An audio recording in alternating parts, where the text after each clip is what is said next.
সায়েন্সে দুর্বল, ফিজিক্স দেখলেই ভয় লাগে, কেমিস্ট্রি ইকুয়েশনগুলো মাথায় রাখতে পারি না, না বায়োলজির টার্মগুলো সহজে মনে রাখতে পারি না। তাহলে প্রশ্ন একটাই, যে সায়েন্স ছাড়াই ডাব্লিউবিপিএসসি মিসলেনিয়াস প্রিলিমস ক্র্যাক করা কি সম্ভব? দেখো, সম্ভব কিনা সেটা নিয়ে কোনো তর্ক করব না, বরং আজকে আমরা এমন একটা স্ট্র্যাটেজি বানাবো যেখানে সায়েন্সের পুরো সিলেবাসটা নয়, শুধুমাত্র এক্সাম ওরিয়েন্টেড টপিকগুলো পড়ে গিয়েই কি করে আমরা ম্যাক্সিমাম কোশ্চেন অ্যান্সার ট্যাকেল করতে পারবো। দেখো, আমাদের হাতে আর প্রায় 45 থেকে 50 দিন সময় আছে। এই 45 দিনে আমরা বায়োলজি কোথা থেকে পড়বো, কতটা পড়বো, ফিজিক্সের কোথা থেকে পড়বো, কতটা পড়বো বা কোন অংশটা বাদ দিতে হবে, কেমিস্ট্রি কোন অংশটা বাদ দিতে হবে বা কোনটা পড়লে আমরা পরীক্ষায় সহজেই কোশ্চেন অ্যান্সার করতে পারবো, কিভাবে আমরা পিওয়াই কিউ থেকে শুরু করে মক টেস্ট কিভাবে দিলে আমাদের এক্সামের সময় কাজে লাগবে, বরং সেটা নিয়েই আজকে আমাদের এই ভিডিওটা। আজকের এই ভিডিওতে আমি প্রথম থেকে শেষ পর্যন্ত তোমাদের এই পুরো বিষয়টা কিন্তু সুন্দর করে সাজিয়ে দিয়েছি। তাহলে চলো আমরা শুরু করি। Hello everyone, welcome to BSS AI competitive.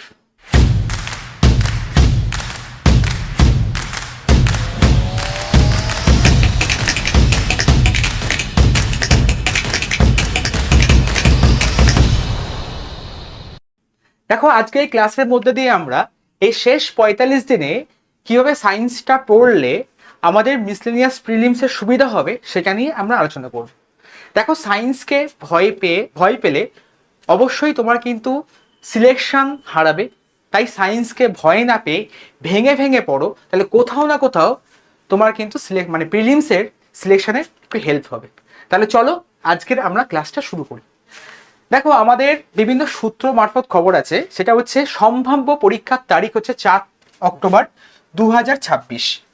এই তারিখটা কিন্তু পিএসসি তার অফিসিয়াল যেটা বিজ্ঞপ্তি সেখানে কিন্তু এখনো দেয়নি, এটা বিভিন্ন সূত্র মারফত কিন্তু খবর। প্রায় আমরা যদি দেখি তাহলে দেখবো আমাদের হাতে প্রায় কিন্তু 45 দিনের মতো সময় থাকছে। এই পিএসসি আমাদের যে ডাব্লিউপিএসসি মিসলেনিয়াস প্রিলিমস তার যদি সিলেবাস দেখি আমরা, তাহলে দেখবো সেখানে 100টা কোশ্চেন থাকে, প্রত্যেকটা 2 মার্ক করে। এই 100টা কোশ্চেনের মধ্যে 25টা থাকে আমাদের পাটিগণিত থেকে, বাকি 75টা কোশ্চেন আছে কিন্তু সাধারণ জ্ঞান থেকে। আর এই যে সায়েন্স, সেটা হচ্ছে এই আমাদের সাধারণ জ্ঞানেরই কিন্তু একটা পার্ট, যেখান থেকে আমরা যদি দেখি আমরা তাহলে দেখবো আমাদের প্রিভিয়াস ইয়ার যে পোস্ট পরীক্ষাগুলো হয়েছে সেখান থেকে যদি আমরা দেখি তাহলে দেখতে পাচ্ছি আমাদের সায়েন্স থেকে কিন্তু অ্যাভারেজ কিন্তু 20 থেকে 25টা করে কিন্তু প্রত্যেক বছর কিন্তু কোশ্চেন এসছে। তাহলে এই যে পুরো আমাদের 20 থেকে 25টা কোশ্চেন, এটাকে আমরা করার জন্য আমাদের কিন্তু দেখো পুরো সিলেবাসটা শেষ করার মতো সময় কিন্তু এখন আমাদের হাতে নেই। তাই এখন আমাদের এক্সাম ওরিয়েন্টেড টপিকগুলো কিন্তু পড়াশোনা করতে হবে, যেখান থেকে আমরা কিন্তু ম্যাক্সিমাম কোশ্চেনটা কিন্তু আমরা অ্যান্সার করতে পারবো। দেখো, তার জন্য আমরা দেখতে হবে যে গুরুত্বপূর্ণ অধ্যায়গুলো আমাদেরকে খুঁজে বার করতে হবে, গুরুত্বপূর্ণ টপিক সেখান থেকে, এবং সেখান থেকে পিওয়াই কিউ বা এমসিকিউ প্র্যাকটিস করতে হবে, এবং সবার শেষে সেটা কিন্তু আমরা বেশি করে রিভিশন করতে হবে, তবেই কিন্তু আমরা ম্যাক্সিমাম অ্যান্সারটা কিন্তু করতে পারবো। দেখো, আমরা প্রথমেই চলে আসবো, সেটা হচ্ছে আমাদের বায়োলজি বা জীবন বিজ্ঞান, যেখানে দেখো প্রিভিয়াস ইয়ার কোশ্চেন থেকে আমরা দেখতে পেয়েছি যে জায়গাগুলো থেকে সব থেকে বেশি কোশ্চেন এসছে সেটা অবশ্যই এই রক্ত ও রক্ত সংবহন তন্ত্র, আরবিসি, ডাব্লিউবিসি, প্লেটলেট থেকে শুরু করে হিমোগ্লোবিন, তারপরে আমাদের ব্লাড গ্রুপ, ইউনিভার্সাল ডোনার বা আমাদের হৃৎপিণ্ডের গঠন বা রক্তচাপ, এগুলো কিন্তু আমাদের পরীক্ষায় সব থেকে বেশি কোশ্চেন এসছে। তারপর দেখো এসছে সেটা হচ্ছে অবশ্যই আমাদের এই পাচন তন্ত্র, বিশেষ করে আমাদের যেটা অবশ্যই দেখো এখানে তোমার যে এনজাইম, কোন এনজাইম কোথায় কাজ করছে বা কার ওপরে কাজ করছে, এগুলো কিন্তু অবশ্যই আমাদের খুব ভালো করে দেখতে হবে। এরপর দেখো আসছে আমাদের রেচনতন্ত্র, সেখান থেকে কিডনি বা নেফ্রন তাদের ফাংশনটা কি আছে, এবং দেখো সবার শেষে থাকছে আমাদের স্নায়ুতন্ত্র ও হরমোন। তো এই পার্টগুলো কিন্তু আমাদের খুব ভালো করে দেখতে হবে, এখান থেকে কিন্তু প্রত্যেক বছর পিএসসি কিন্তু কম বেশি কিন্তু কোশ্চেন দেয়।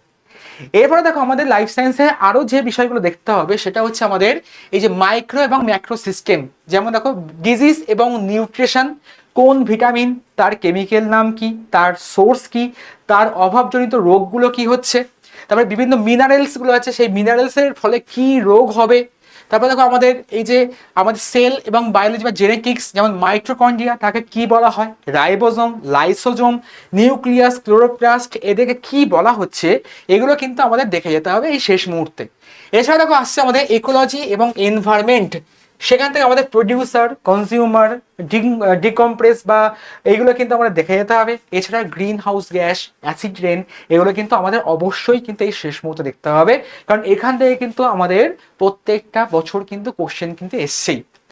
এরপর দেখো যেটা আসবো আমরা, সেটা হচ্ছে আমাদের ফিজিক্স। এই যে ফিজিক্স, এই ফিজিক্সের একটা হিউজ সিলেবাস, এই হিউজ সিলেবাসটা কিন্তু এখন শেষ করা আমাদের সম্ভব নয়, কিন্তু যেখান থেকে আমাদের সব থেকে বেশি কোশ্চেনগুলো আসে, দেখো আমি তোমাদের সেগুলো দিয়ে দিয়েছি। তাহলে দেখো সেখানে কি বলছে, প্রথমে আমাদের অবশ্যই ইউনিট এবং মেজারমেন্ট, এসআই পদ্ধতিতে এবং সিজিএস পদ্ধতিতে বা বিভিন্ন মেজারিং ইনস্ট্রুমেন্টগুলো কিন্তু আমাদের দেখতে হবে, কারণ সেখান থেকে প্রত্যেকটা বছর কোশ্চেন আসে, এবারও কিন্তু আসবে। এছাড়া দেখো মেকানিক্স থেকে আমাদের নিউটনস ল অফ মোশন, কোন সূত্র থেকে কি পাচ্ছি, বা তার এক্সাম্পল বা তাদের দৈনন্দিন জীবনে যে উদাহরণগুলো, সেগুলো আমাদের দেখে যেতে হবে। এছাড়া দেখো আমাদের গ্রাভিটেশন মানে মহাকর্ষ বল, গ্রাভিটি, অভিকর্ষ ত্বরণ বা সিম্পল হারমোনিক মোশন বা সরল দোলগতির কোথায় শক্তি বেশি, কোথায় গতিশক্তি বেশি, কোথায় আমাদের স্থিতিশক্তি কম, কোথায় স্থিতিশক্তি বেশি, এগুলো কিন্তু অবশ্যই আমাদের দেখে যেতে হবে। এছাড়া দেখতে হবে আমাদের ফ্লুইড মেকানিক্স, ক্রিটিক্যাল ভেলোসিটি থেকে শুরু করে ডেনসিটি, আর্কিমিডিস প্রিন্সিপাল, এগুলো কিন্তু অবশ্যই আমাদের দেখতে হবে। সারফেস টেনশন থেকে ভিসকোসিটি, এগুলো কিন্তু আমাদের অবশ্যই দেখে যেতে হবে।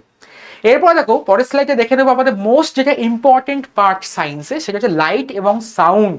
এই লাইটের দেখো রিফ্লেকশন বা রিফ্রাকশনের সাথে স্নেলের সূত্র, তার সাথে আমরা দেখতে হবে টোটাল ইন্টারনাল রিফ্লেকশন বা অভ্যন্তরীণ পূর্ণ অভ্যন্তরীণ প্রতিফলন, অপটিক্যাল ফাইবার কিভাবে কাজ করে, মরুভূমিতে মরীচিকা কি করে তৈরি হচ্ছে।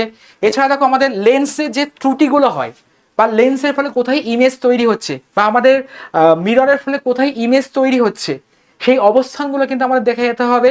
সাথে দেখো আমাদের যে লাইটের যে বিভিন্ন প্রপার্টিসগুলো আছে, ডিসপারশন মানে আমাদের বিচ্ছুরণ, বিক্ষেপণ থেকে শুরু করে আমাদের ব্যতিচার, পোলারাইজেশন, এবং তাদের ফলে আকাশ কেন নীল দেখাচ্ছে, বা সূর্যাস্ত বা সূর্যোদয়ের সময় কেন আকাশকে আমরা লাল দেখছি, এই কোশ্চেনগুলো বা কনসেপচুয়াল কোশ্চেনগুলো কিন্তু আমাদের অবশ্যই কিন্তু দেখে যেতে হবে, কারণ এখান থেকে কিন্তু আমাদের কোশ্চেন আসবেই। এছাড়া দেখো হিট অ্যান্ড থার্মোডাইনামিক্স থেকে টেম্পারেচার এবং হিট, স্পেসিফিক হিট থেকে শুরু করে ল্যাটেন হিট বা হিট ট্রান্সফার, কিভাবে সলিডের মধ্যে হিট ট্রান্সফার হয়, কিভাবে লিকুইডের মধ্যে হিট ট্রান্সফার হয়, কিভাবে আমাদের শূন্য মাধ্যমে কিভাবে হিট ট্রান্সফার হচ্ছে, বা সূর্য থেকে কিভাবে আমাদের পৃথিবীতে আলো এসে পৌঁছাচ্ছে, এইগুলো কিন্তু অবশ্যই আমাদের দেখা যেতে হবে। এরপর দেখো সাউন্ডে আমরা তার ভেলোসিটি দেখে নেব, সাউন্ডের ভেলোসিটি কার কার উপর নির্ভর করছে, বা আমাদের সাউন্ডের যে আমাদের ইকো বলো, বা আমাদের রিভারব্রেশন বলো, বা আমাদের যেটা হচ্ছে সোনার, এই সোনার কিভাবে কাজ করছে, এগুলো কিন্তু অবশ্যই আমাদের দেখে যেতে হবে। এবং সাউন্ড বা শব্দ তার কম্পাঙ্কের উপর নির্ভর করে কিভাবে তাদেরকে ভাগ করছি আমরা, কে কোন ধরনের সাউন্ড তৈরি করছে, এগুলো কিন্তু অবশ্যই আমাদের কিন্তু শেষ মুহূর্তে দেখে যেতে হবেই। এরপর দেখো যেটা আসবো, সেটা হচ্ছে আমাদের মোস্ট ইম্পর্টেন্ট টপিক, সেটা ইলেকট্রিসিটি। এই যে ইলেকট্রিসিটির যে ব্যাপারটা দেখো, সেখান থেকে আমাদের ওহমের সূত্র এবং রোধ, এই রোধ রিলেটেড কিন্তু কিছু ম্যাথ কিন্তু আমাদের অনেক সময় পরীক্ষায় চলে এসছে প্রিভিয়াস ইয়ারে, তো এবারও কিন্তু আসতে পারে। এছাড়া দেখো এই যে রেজিস্ট্যান্স মানে রোধ, আমরা যদি শ্রেণী সমবায়ের রোধ কি হবে, বা আমাদের সমান্তরাল সমবায়ের রোধ হলে সেগুলো আমরা কোথায় ইউজ করছি, বা তার তুল্য রোধ আমরা কি করে বার করতে পারি, সেগুলো কিন্তু অবশ্যই দেখতে হবে। বা শ্রেণী সমবায় বা তুল্য আমাদের হচ্ছে সমান্তরাল সমবায়ের মধ্যে কোনটা ধ্রুবক থাকবে বা কোনটা আমাদের চেঞ্জ হবে, সেগুলো কিন্তু অবশ্যই আমাদের কিন্তু দেখতে হবে। সাথে দেখো আমাদের ইলেকট্রিক্যাল পাওয়ার এবং এনার্জি, সাথে commercial unit, board of trade unit, বা কি করে আমরা ইউনিটকে মেজার করতে পারছি, সেগুলো কিন্তু আমাদের দেখে যেতে হবে। এবং সাথে আমাদের ফিউজ ওয়্যার বা ফিউজ তারের যে বৈশিষ্ট্য, বা ফিউজ তার কিভাবে কাজ করছে, কেন আমাদের ইলেকট্রিসিটি বেড়ে গেলে ফিউজ তার বা তারের মধ্যে যদি হঠাৎ করে আমাদের ইলেকট্রিসিটি বেশি হয়ে যায়, তাহলে ফিউজ তার কেন কেটে যাচ্ছে বা নষ্ট হয়ে যাচ্ছে, সেই ব্যাপারগুলো কিন্তু আমাদের অবশ্যই দেখে যেতে হবে। এরপর দেখো যে পার্টটা নিয়ে আমরা আলোচনা করব, সেটা হচ্ছে আমাদের সব থেকে ভয়ের জায়গা, আমরা অনেকেই সেই জায়গাটা পছন্দ করি না, সেটা হচ্ছে কেমিস্ট্রি। কিন্তু ডাব্লিউবিপিএসসি মিসলিনিয়াসে কেমিস্ট্রি থেকে কিন্তু অনেক কোশ্চেন পরীক্ষায় আসে, এবং সেগুলো কনসেপচুয়াল কোশ্চেন। তাহলে সেইগুলোকে আমরা ট্যাকেল করার জন্য আমরা কোন কোন পার্টগুলো দেখে নেব, যে জায়গাগুলো থেকে আমাদের বেশি কোশ্চেন আসে। তাহলে চলো দেখে নিই আমরা। কোন জায়গা থেকে বেশি কোশ্চেন আসে? দেখো অবশ্যই অ্যাটমিক স্ট্রাকচার এবং পিরিয়ডিক টেবিল। কার ইলেকট্রোনেগেটিভিটি বেশি, কার ইলেকট্রোনেগেটিভিটি কম, একটা গ্রুপ বরাবর বাদির ওপর থেকে নিচে আসলে অ্যাটমিক রেডিয়াসের কি চেঞ্জ হয়, একটা পর্যায় বরাবর নিচের কোনটা মানে কনস্ট্যান্ট বা ধ্রুবক থাকবে, এই ধরনের কোশ্চেনগুলো কিন্তু আমাদের প্রিভিয়াস ইয়ারে কিন্তু এসছে। এছাড়া দেখো অ্যাটমিক স্ট্রাকচার থেকে অবশ্যই আমাদের সাব অ্যাটমিক যে পার্টিকেলগুলো আছে, ইলেকট্রন, প্রোটন, নিউট্রন, সেগুলো সম্পর্কে জানতে হবে, তাদের আবিষ্কর্তাকে, তাদের মাস কত, তাদের চার্জ কত, সেগুলো তো অবশ্যই জানতে হবে। সাথে কিন্তু অ্যাটমিক নাম্বার, মাস নাম্বার, আইসোটোপ, আইসোবার, আইসোটোন, এগুলোও কিন্তু আমাদের জানতে হবে। এছাড়া দেখো আমাদের পিরিয়ডিক টেবিল থেকে group, period, Nobel gas, metal, নন মেটাল বা নোবেল মেটাল, এগুলো সম্পর্কেও কিন্তু আমাদের কম বেশি কিন্তু জেনে রাখতে হবে। নেক্সট দেখো আসছি আমরা অ্যাসিড বেস এবং এফিডি কেমিস্ট্রি থেকে। দেখো অ্যাসিড বেস থেকে পিএইচ স্কেল, ন্যাচারাল অ্যাসিড, তারপরে ইন্ডিকেটরগুলো বা অ্যাসিড বেস সল্ট, তাদের ইউজ কোথায় হচ্ছে, বা বিভিন্ন যে সল্টগুলো থাকছে সেই সল্টগুলো তাদের কেমিক্যাল ফর্মুলা কী হবে, বা কোন সল্টের মধ্যে কত অণু জল আছে, এগুলো কিন্তু অবশ্যই আমাদের দেখে যেতে হবে। এছাড়া দেখো আমাদের এভরিডে কেমিস্ট্রির মধ্যে থাকবে আমাদের এই যে সাবান, ডিটারজেন্ট, গ্লাস, সিমেন্ট, এরা কিভাবে তৈরি হচ্ছে, বা এর মধ্যে কি কি মেশাচ্ছি আমরা, বা এগুলোকে আমরা কোথায় ইউজ করছি, সেগুলো কিন্তু অবশ্যই আমাদের দেখে যেতে হবে। এছাড়া দেখো এরপরে যেটা আসবো সেটা হচ্ছে আমাদের মেটাল, অ্যালয় এবং ওর। প্রত্যেকটা বছর এই মেটাল, অ্যালয় এবং ওর থেকে কিন্তু কোশ্চেন থাকেই, এ বছরও থাকবে।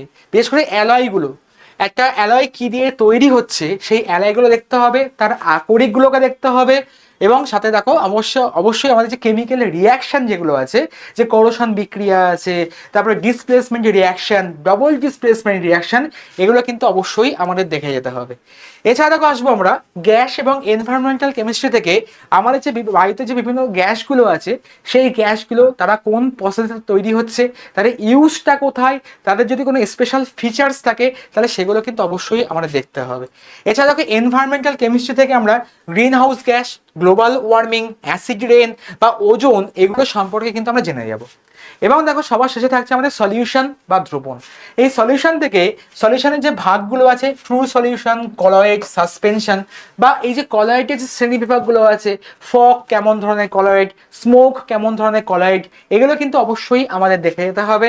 সাথে কিন্তু দেখো এই যে সলিউশনে কনসেন্ট্রেশন রিলেটেড বা গাঢ়ত্ব রিলেটেড যে টার্মগুলো, নর্মালিটি, মোলারিটি, মোলালিটি, ঠিক আছে, তারপর হচ্ছে আমাদের মাস পার্সেন্টেজ, এগুলো কিন্তু অবশ্যই দেখতে হবে আমাদের। সাথে আমরা কলিগেটিভ প্রপার্টিসটা দেখে নেব, এবং সাথে কিন্তু অবশ্যই সলিউবিলিটিটা দেখতে হবে, এবং কিন্তু আমাদের অসমোটিক প্রেশার বা অভিস্রবণ চাপ, সেখান থেকে কোনটা আইসোটনিক সলিউশন, কোনটা হাইপারটনিক সলিউশন, কোনটা হাইপোটনিক সলিউশন, এগুলো কিন্তু অবশ্যই আমাদের দেখে যেতে হবে।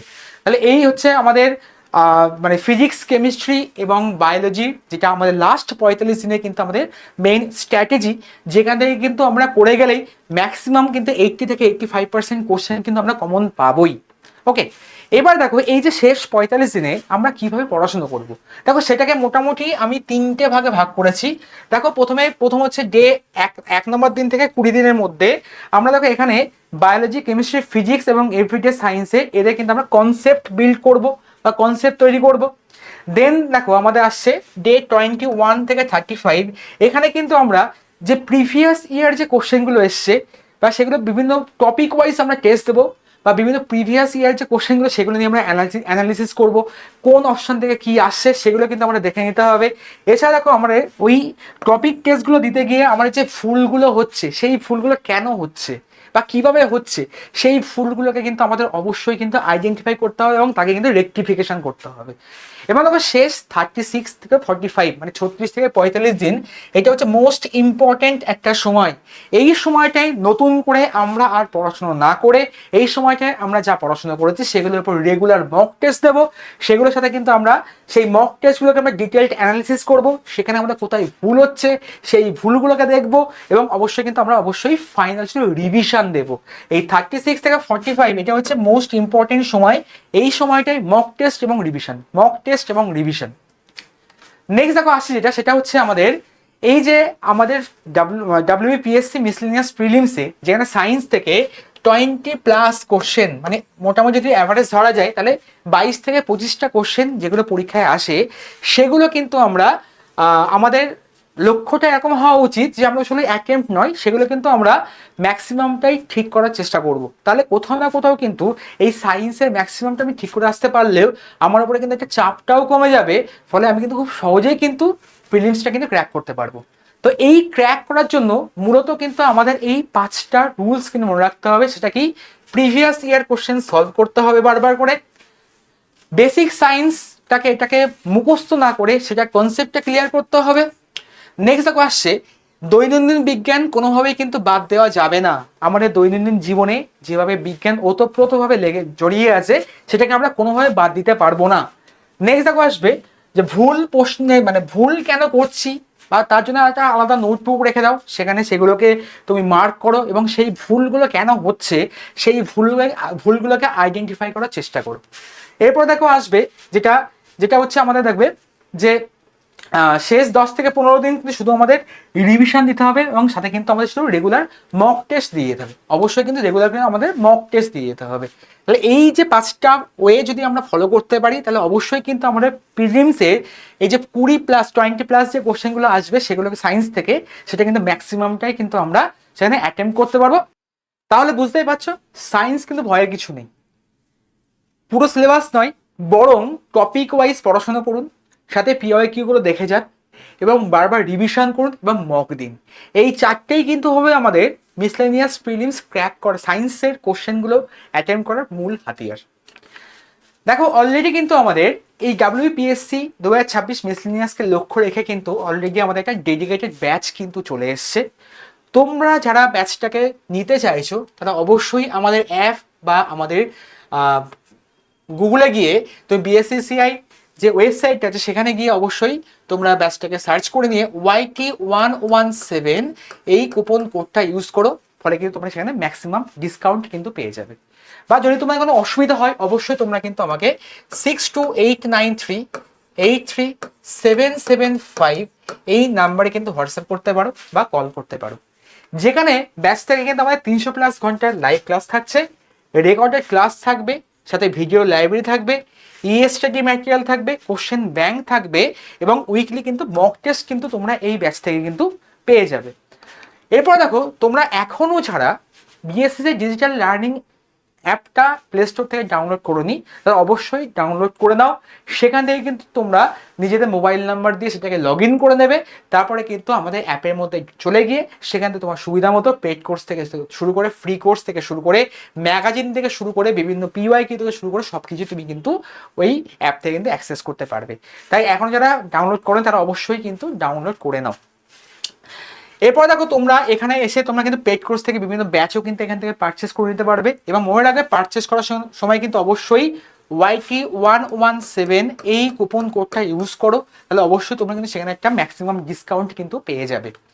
এছাড়া দেখো আমাদের কিন্তু এই BSC ডিজিটাল লার্নিং অ্যাপটা কিন্তু প্রায় 1,00,000+ স্টুডেন্ট কিন্তু আমাদের লেগে ইনস্টল করে নিয়েছে।